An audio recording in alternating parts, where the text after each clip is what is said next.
العلم هو النور الهادي والمفتاح لكل الخير من يرد الله به خيرا. اعوذ باللہ من الشیطان الرجیم بسم اللہ الرحمن الرحیم ولما جاءت رسلنا لوطا سیء بهم حزن بسببهم وضاق بهم ذرعا صدرا لأنهم حسان الوجوه في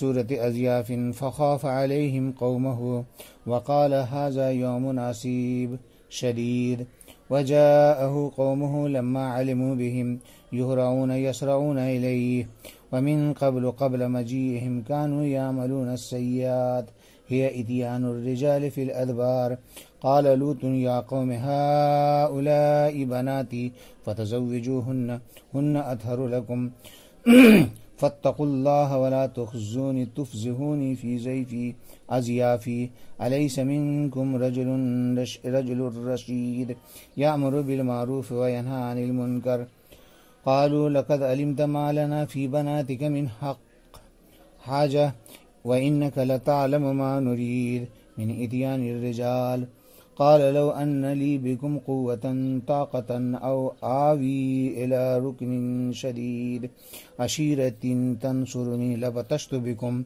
فلما رأت الملائكة ذلك قالوا يا لوط إنا رسل ربك لن يصلوا إليك بسوء فأسر بأهلك بقطع طائفة من الليل ولا يلتفت منكم أحد لئلا يرى عظيم ما ينزل بهم إلا امرأتك بالرفع بدل من أحد وفي قراءة بالنسب استثناء من الأهل فلا تسر بها إنه مصيبها ما أصابهم فقيل أنه لم يخرج بها وقيل خرجت والتفتت فقالت وقوماه فجاء هاجر فقتلها وسألهم عن وقت هلاكهم فقالوا إن موعدهم الصبح فقال أريد عاجل من ذلك قالوا أليس الصبح بقريب فلما جاء أمرنا بإهلاكهم جعلنا آلهة أي قراهم سافلها بأن رفعها جبريل إلى السماء وأسقطها مقلوبة إلى الأرض وأمطرنا عليها حجارة من سجيل طين طبخ بالنار منزود متتابع مسومة معلمة عليها اسم من يرمى بها عند ربك ظرف لها وما هي الحجارة أو بلادهم من الظالمين أي أهل مكة ببعيد صدق اللہ العظیم. لغات دیکھیے. سیء یہ فعل ماضی صیغہ واحد مذکر غائب ماضی مجہول ہے.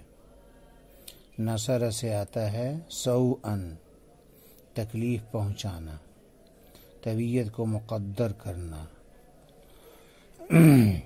غمگین کرنا. آگے ہے ذاقہ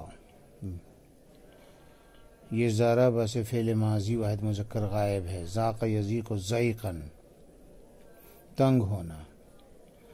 ذاق بہ زرع تنگ دل ہونا. عصیب یہ صفت کا صیغہ ہے سخت مشکل. یہرعون فعل مضارع مجہول جمع مذکر غائب سامعہ سے. ہراً دوڑنا بتابی اور تیزی سے چلنا. لا تخزونی یہ فعل نہیں جمع مذکر حاضر ہے اور نون وقایہ کا ہے یا متکلم محذوف ہے. رسوا کرنا.